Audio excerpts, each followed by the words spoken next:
Good morning, everyone. Good morning. Madunggan ako. Yes, ma'am. Okay. Good Morning, ma'am. morning. Okay, so have you checked your LMS? Okay, so sa LMS, I have uploaded a quiz. Okay, haman to. So this is only available until saan ako? Today. Alawa pa din ako gi-show. Sige, ako na lang until tomorrow. Para dili na siya mabutog sangka. Okay, so again, this is available until tomorrow. This is for tomorrow, 11:59 dapat ni.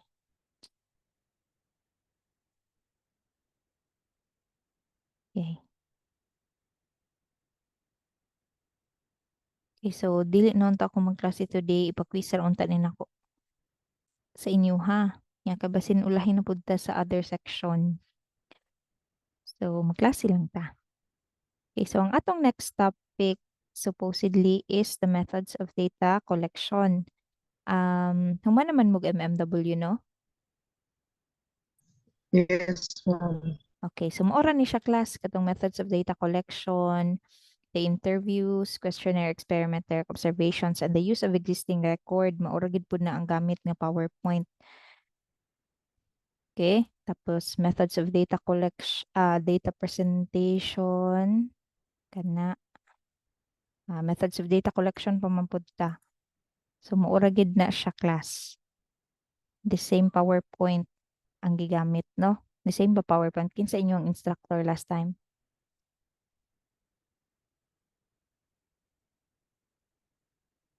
Okay. So, so katong methods of data collection, so that is a review lang sa inyo ha. So you can view the slides yang i-upload later para ato. Kay since that is a review raman, methods of kay mas hindi na mo ganahan maminaw kay balik-balik. Okay, so again, we have the methods of data collection. We can have interview, katong it's either face-to-face, online, or sa phone. We also have through questionnaires or survey questionnaires. Katong it's either printed or you can have Google Forms. Ito no? Tapos we have the sa pa to? Survey, questionnaires, experiment. Ang experiment is kanang naakay you have the control over your variables, no? So for example, varying amounts of kanang fertilizer nga imong i-apply sa imuhang plant. So nakagi-change which is the amount or the varying amounts sa imuhang sa imuhang fertilizer. And next is katong observation. So ang observation is usually used kanang sa mga behavioral sciences or kanang example we have the behaviors or the behavior sa mga toddler in a specific playground. So you observe ra gyud unsa ilahang mga gipangbuhat. You may take notes kung unsa ilahang mga gipangbuhat in a certain playground or you can record videos or you can take pictures, no? So wala kay control over sa imuhang mga variables. So nagtan-aw, nag-observe ra gyud ka kung unsay nahitabo. Then we have the use of existing records. Ang the use of existing records is kanang remember secondary data, no? So you use the data nga that is already collected for a different purpose na pod or a different study na pod. So that is the use of existing records. Then kadto. We have the survey, I mean, the interview, questionnaire, experiment, observation, and then the use of existing records. So, mo nang sulod sa data collection. Okay, so, unsa man ang ato ang buhaton if unsa may mga ways mo to no ways to collect data kay unsa man ang sakto nga pag collect sa data kabalo naman ta sa ways pero unsa ang process to collect the data kung you have surveys, no? So these are the methods of data collection. Okay, so you can collect it directly using questionnaires and interviews. We have experiment kato akong gingon, no? And indirectly through existing documents or records. So again, we can collect uh, your data directly or indirectly. So directly, you have questionnaires, interviews, experiments, and direct observation. Kung indirectly, we have existing documents or records, the use of existing records or documents. Okay, so ang tawag ani again is primary data and this is secondary data. So which was tackled last time for the basic concepts in statistics, no?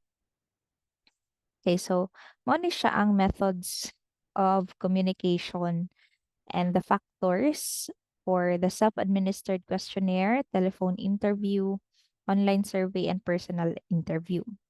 For the cost, ang self-administered questionnaire is inexpensive. Ang telephone interview is quite expensive nga naman kay magkinahanglan man kag load para manawag, kinahanglan man kag um kay daghan man imong tawagan no. So mag-load jud ka. So this is quite expensive. Okay, online survey kay magkinahanglan mo pud kag internet no. So na kay monthly nga consumption. So naghapon kay online naghapon kay payment and we have personal interview. This is very expensive nga naman kay suppose layo kayo imong respondent. So mamiliti pa ka no para ma-interview siya. So this is very expensive. Okay, when it comes to speed, ang self-administered questionnaire, imo mang ihatag itong paper no, nga questionnaire. So mag-answer sila. That is time consuming siya kay mag magbasa pa sila sa questions, ilaha pang isulat ilang answer. Ang telephone interview, this is quite fast. Kay ang questions nimo imo hamang istorya. So masabtan nila og dali imong questions, no? Tapos ilahang pag-istorya mas paspas man ang magstorya compared sa magsulat.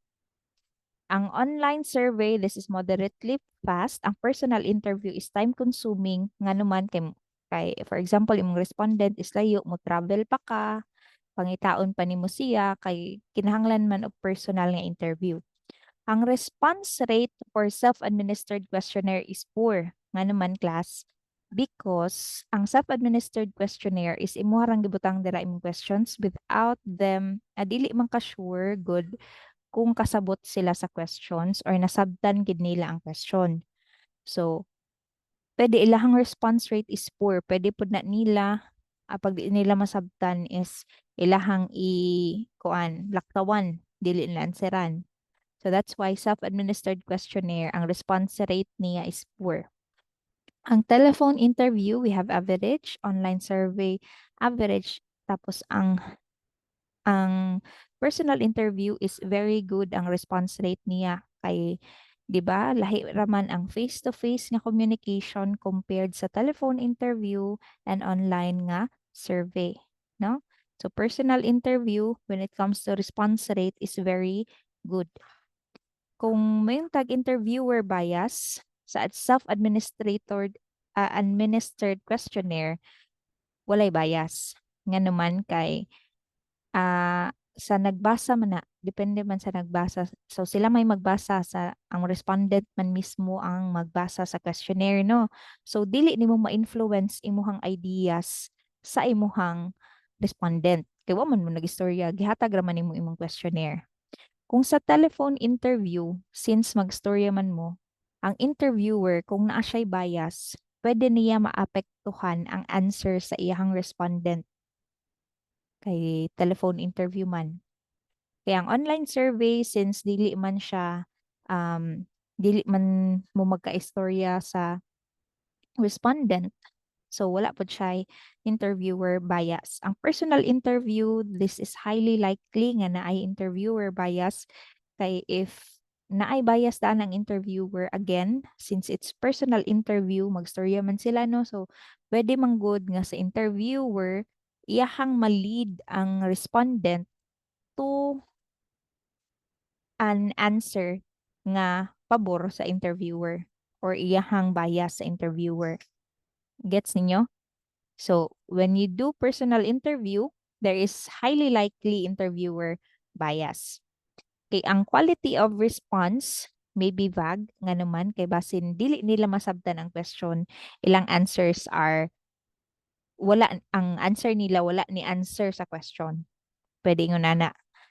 So, ang telephone interview good kay ma-explain man nimo ang questions, no? So, ang ilang answers are good kay nasabtan man nila ang question. Ang online survey pod, this is maybe vague again kay dili man sila mag-istorya, 'di ba? So dili siya kapangutana kung unsa gipasabot sa question. So pwede nga ang iyahang answer is wala gid niya answer ang question. Sorry. Sorry sa akong buhok. Okay, and personal interview is very good. Kaya nga naman, you can explain the questions na mas masabtan sa ato ang respondent. So, ang quality sa iyang tubag is very good pod kay nasabtan man niya ang question.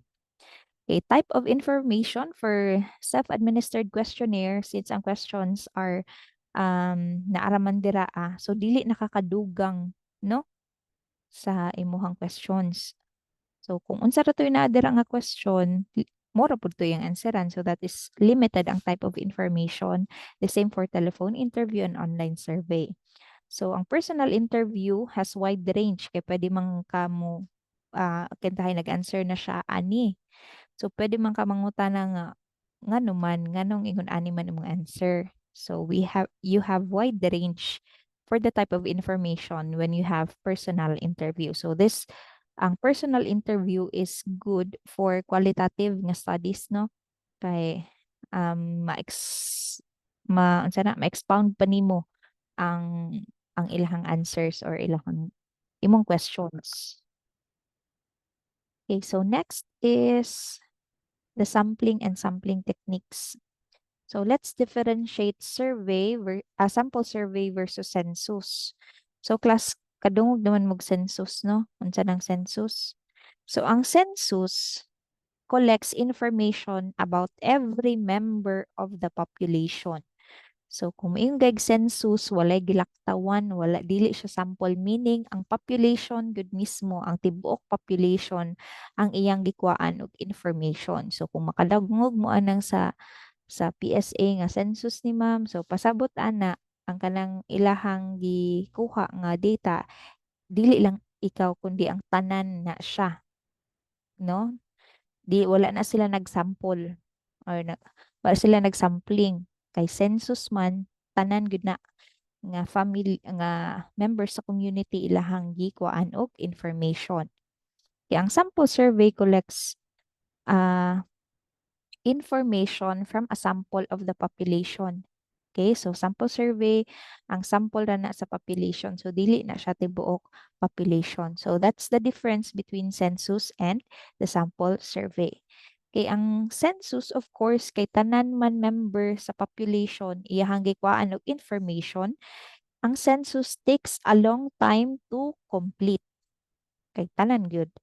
While surveys can be done in a shorter period of time compared to a census. Of course, sample lang man, mas gamay ang iyahang gikuha nga information compared sa census. Mas gamay nga kadaghanon ba? Okay. So census is generally conducted by the government and surveys can be conducted by anyone. So you can have surveys in your study. Ang census is generally conducted by the government para exact ang ilahang data for the employment rate, the underemployment rate, no, or the unemployment rate, may na. So ang census is generally conducted by the government. So that's why po during anang mga collection of data, daghan kay nag-i-hire ang PSA kay para dali ra siya mahuman. Okay, census are not conducted frequently because kay it takes a long time to complete and gasto po ni siya, no? Kay of course, every member of the population imuhang kuanog information, while surveys can be conducted more frequently. So that's the difference between census and sample survey. Okay, so kung magkandakta og sample survey or surveys, kinahanglan pud ta para para good ang quality sa atong results or reliable ang atong results, dapat kabalo ta sa mga sampling techniques, no? So unsay sakto nga process to get your sample. So ang tawag ana is sampling and sampling techniques. So ang sampling is the process of selecting observations. So pasabot selecting a sample to provide an adequate description and inferences of the population. So unsaon nato pagkuha og sample sa atong population, that is sampling. So ang sample again is set of units that is selected from the population. So this represents the whole population and to draw inference. So nganong magsampling man ta para ang atong sample best represents our population. So pwede man good nga magsample ta pero ang imuhang nakuha nga sample dili siya best nga representation sa imong population. So ang results sa imong research is dili siya applicable for the population. Tingon na ba na no? Natay population, magsample ta. Ang results sa ang gikan sa atong sample nga information ato na siyang studyhan and unsay results sa atong research atong i-apply sa population. Pero kung dili wala ka ni agi og sakto nga sampling or dili sakto imong pagsample or pagkuha sa imong sample, ang results sa imong research is not reliable. Dili siya applicable for the population, no? Kay pwede man gud a portion lang sa population ang iyahang na-represent. Or for example, if you have a research in CSU tapos imuhang gikuhaan og information is ang taga sana taga COFES lang or taga CHAS lang inyong gikuhaan. So walay representative ang other colleges nya inyo nung gi-apply sa the whole population. So dili siya, no? So we have um sampling techniques para unsa na ma-answer or ma-treat na nga mga mistakes. Okay, so if you have a population, kinahanglan ka ang question nato first is what you want to talk about. So kung unsa man atong gusto kanang kuanan, unsa ang atong gusto hisgutan. So pag magkuan kag unsa atong hisgutan or unsa nga group ang atong hisgutan. So ma-define na nimo kung unsa imong population, no? Para makakuha kag sample, kinahanglan tag sample frame nato. Okay, pag magkuha na tag sample, kinahanglan ta moagi sa atong sampling process para makakuha ta sa atong sample. Okay, so sa population, kinahanglan tag sample frame. Okay, tapos kinahanglan tag sampling process para makuha na ta tong sample. So, kining sample is what actually observed in the data. So, after nato sa ato ang result or after nato na infer or na predict nga kuan is ato din na siyang i-apply sa population. So, for example, ato ang nag-research ta about um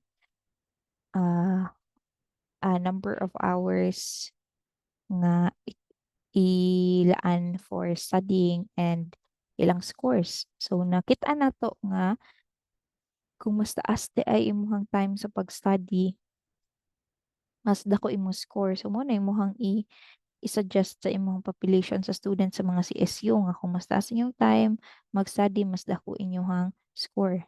So yun na ana, no? So that is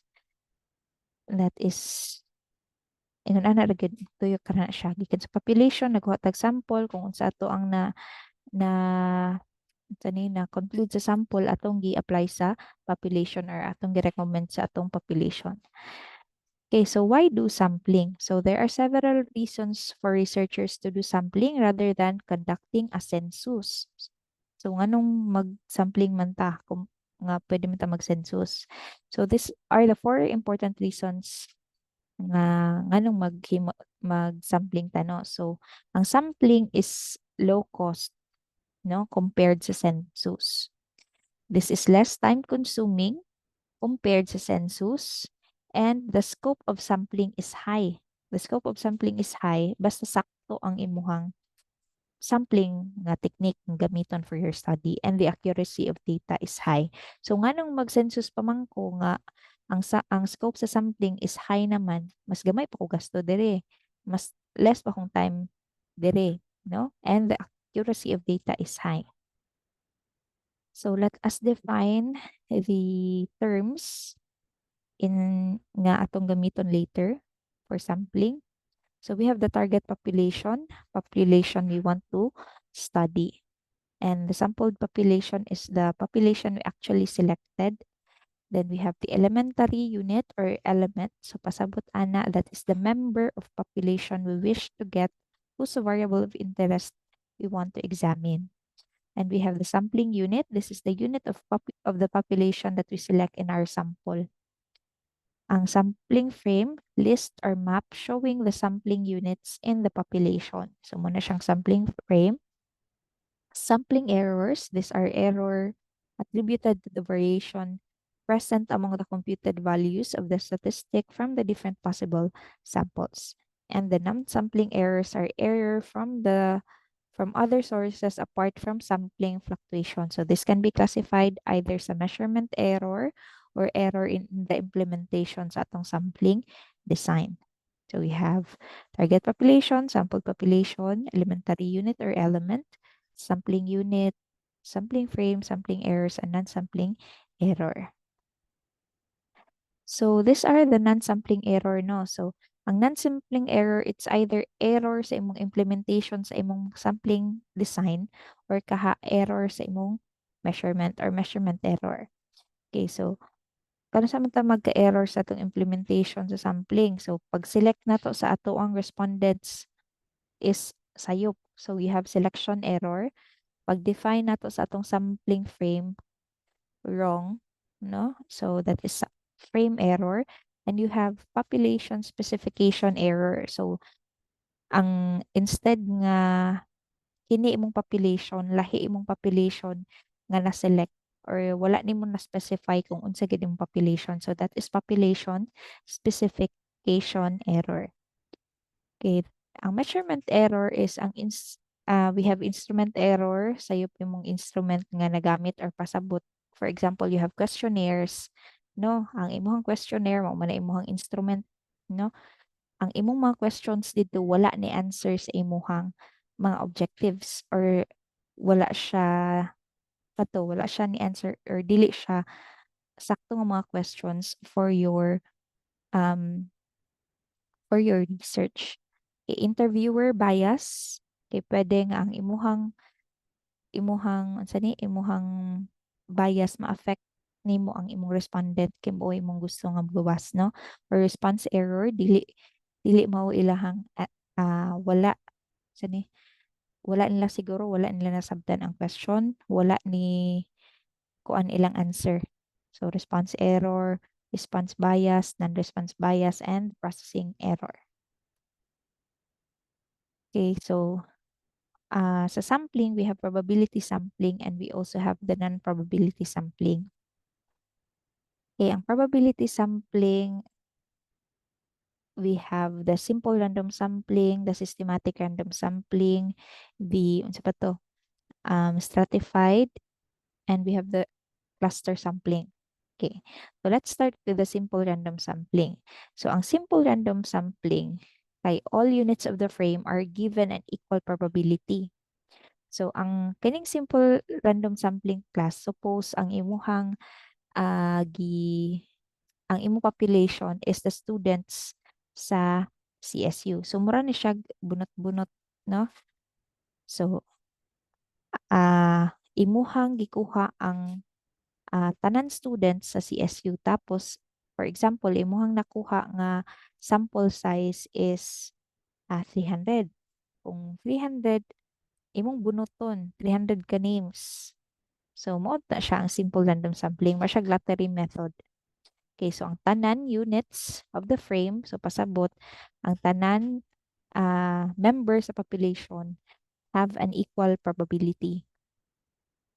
Okay, so you can have random number generator. So later, pwede po na ninyo i-ask sa inyong laboratory instructor no unsaon pag kuhag random nga mga number sa Excel. Dili man na equal sign, rand, open and close parenthesis. So pwede rin na siya.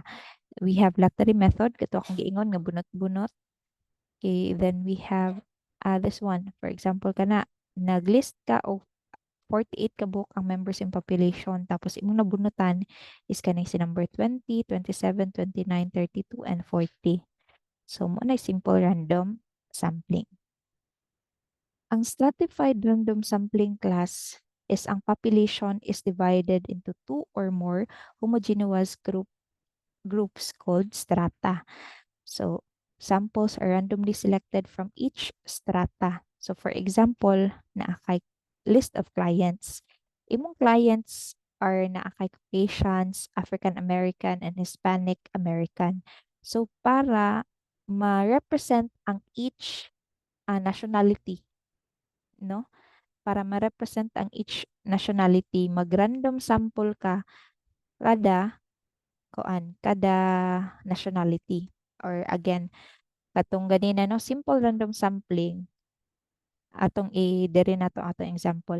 So, for example, katong sa student sa CSU, ang simple random sampling is katong magbunot ka from the students sa CSU.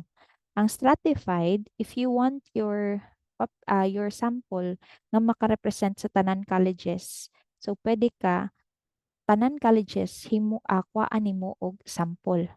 So, kintahay no, kuhaan nimo ang katong colleges tanan example. Sa pagkuha po nimo dito sa colleges, mag-simple random sampling na pud ka. Okay? So, mo na siya stratified na akay representative for each strata or subgroups. So, class, we have, it's 8:52 na, no? So, kung dili ni siya mahuman, padayon rin nato after sangka. Okay, we have cluster sampling. Ang cluster sampling is the population is divided into natural groups or clusters. Okay, then we randomly pick some clusters from all the clusters, completely enumerate all samples from chosen clusters. Okay, so ingon ani siya ang kalahian sa stratified and sa cluster. Ang cluster sampling, di ba sa stratified is for each strata dapat na representative, no? Ang cluster sampling, so this is usually done if nakaidako ang population na. So for example, ang sa Butuan. Okay, since na ay pila na ka barangay sa Butuan, instead nga kuhaan na ko og sample for each barangay, mo man to sa cluster sa stratified no, kuhaan og sample kada barangay. Ang cluster sampling is at iyang bunuton kung unsa nga mga barangay ang iyang kuhaan og sample. Gets ninyo? Sa stratified is kada barangay kuhaan og sample. Ang cluster sampling is bunuton ra unsa nga barangay ang iyahang kuhaan og sample. Tapos kung unsa toy sulod sa kintahay barangay Ampayon.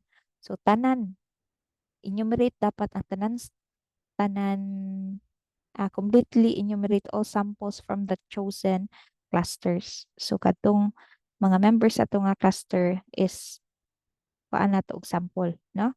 So again, for another example here, na kay section 1, 2, 3, 4, and 5.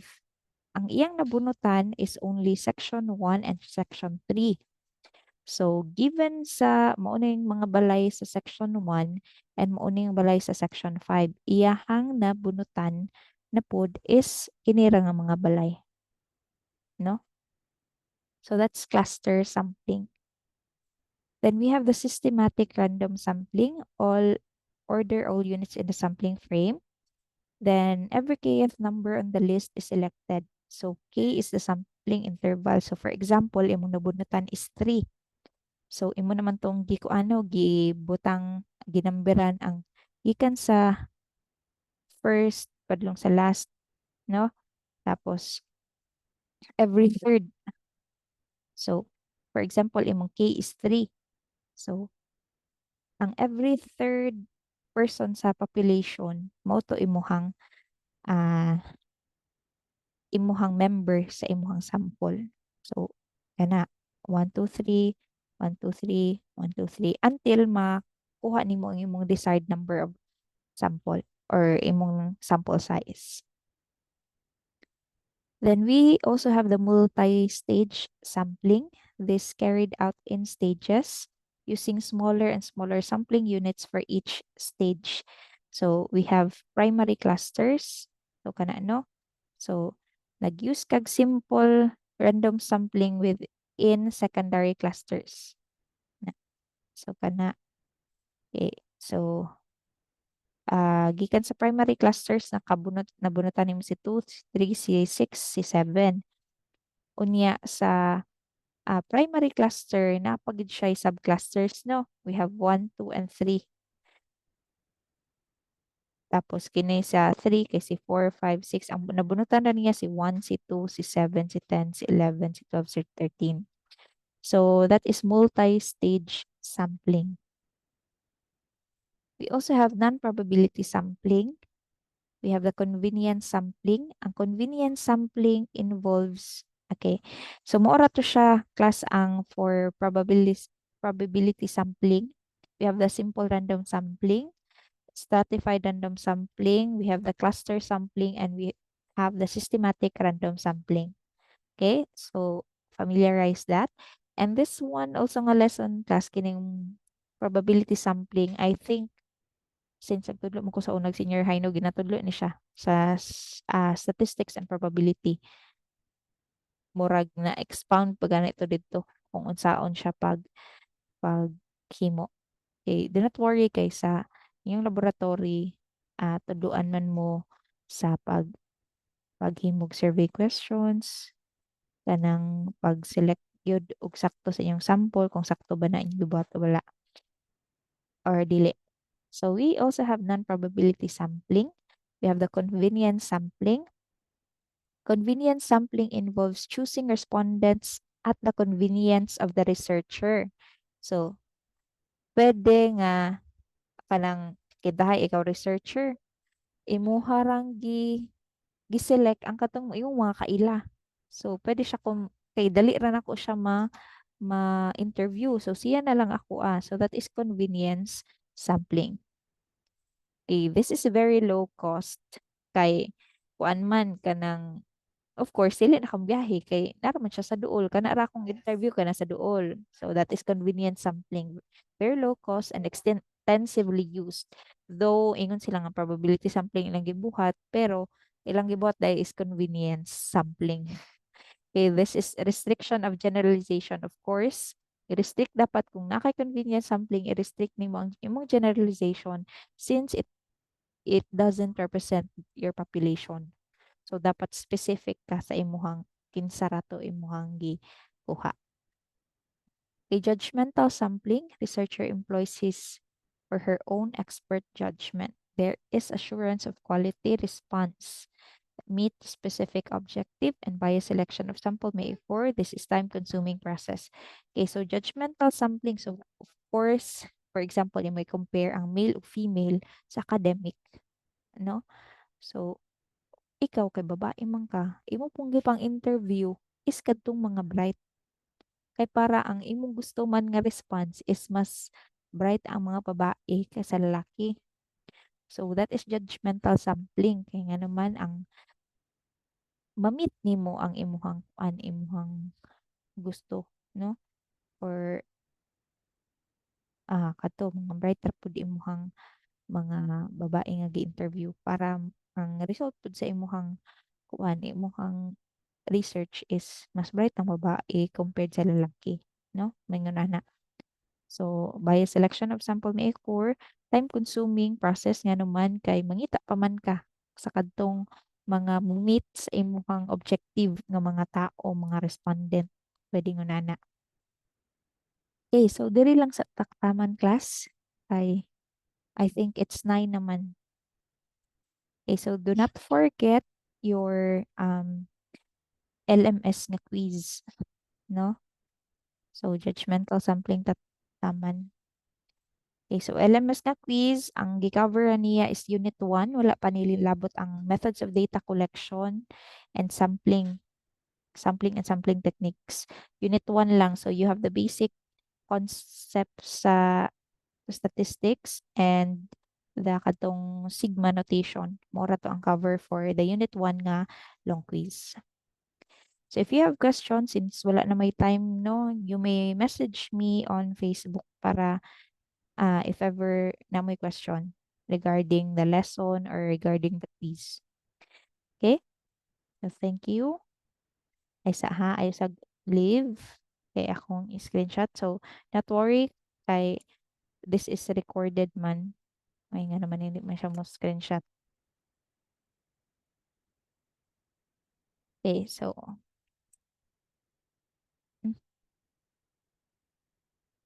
Sa Okay, na may klase after?